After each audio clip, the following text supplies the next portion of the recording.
Thank the gentlelady. The chair is now going to recognize himself for 5 minutes. I want to go back to something that came up a little while ago, and that is the number of classifications.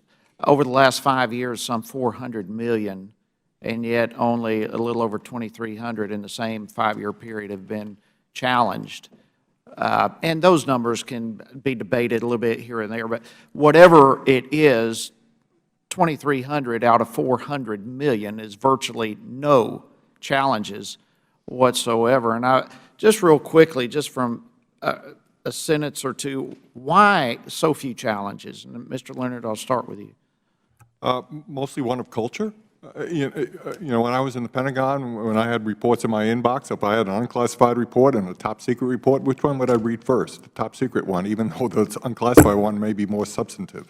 So sometimes it's just as simple as just sheer culture. People get inured to it and just expect nothing else. Mr. Africa?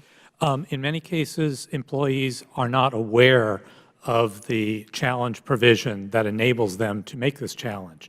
And that's one simple step that can be taken to say, look, as soon as you sign your non-disclosure agreement, you also sign, I'm aware that I can challenge a classification marking that I believe is improper. I would also mention that I think your hundreds of millions figure is including original and derivative classifications. The number of original classifications or entirely new secrets has been on a steady downward trajectory. Now, I don't want to get into the number right now. Mr. Blanton, why so few challenges? It's easier just to classify, and much classification just occurs reflexively. And most of those derivative classifications is just keep it going, because there's not a thought process on the front end of the first decision. What's the cost benefit? What's the real risk? What's the vulnerability? What's that?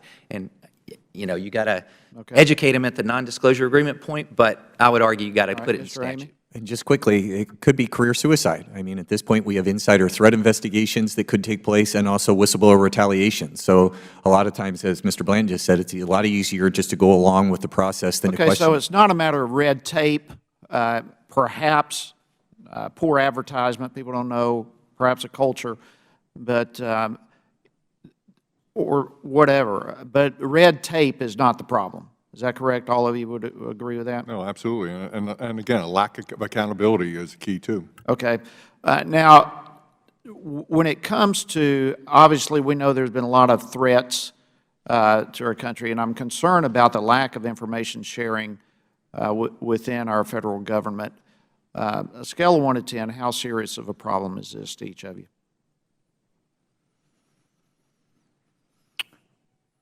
I think it was 10 around the time of 9/11. It's 5 now. In other words, there has been significant progress.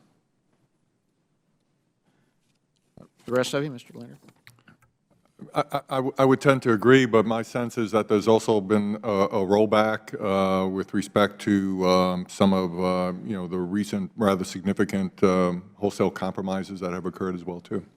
All right, Mr. Aftergood, how serious of a problem? It's a serious challenge. It's, you know, it's when you classify, you restrict dissemination, and so they're the flip side of each other. It's an ongoing problem. All right, Mr. Amy? Agreed.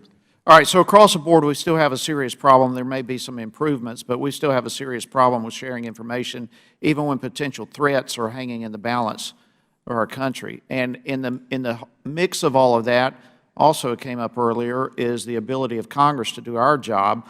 How serious is the issue, or is it at all an issue where agencies are overclassifying to either complicate or obstruct congressional oversight? I'd like to hear from each of you quickly. Honestly, you're probably in a better position to answer that. I think it's the exception, not the rule. Okay. I think it varies by agency, and I think the intelligence community has in the sense, the worst cultural problem. You got to go into that skiff. You can't bring out notes. You can't have staff. How are you going to have a serious consideration of real oversight over some of the most important and sensitive and deadly operations of our entire government. All right, real quickly. It inevitably occurs whether intentional or not, and again, the lack of accountability makes it ripe for abuse. And it's why in any oversight or any new commission that is going to be paneled here to take a look at classification and the status and secrecy issues is why you have to get out of just the check the box kind of audit on are people following procedures, but take a look at some specifics where challenges have been raised and why those things were allowed to be overclassified. And when we do get stuff that's so redacted, it's virtually worthless much of the time, so a serious problem. I, again, want to thank the panelists. My time has expired. The chair will now recognize Ms. Malone.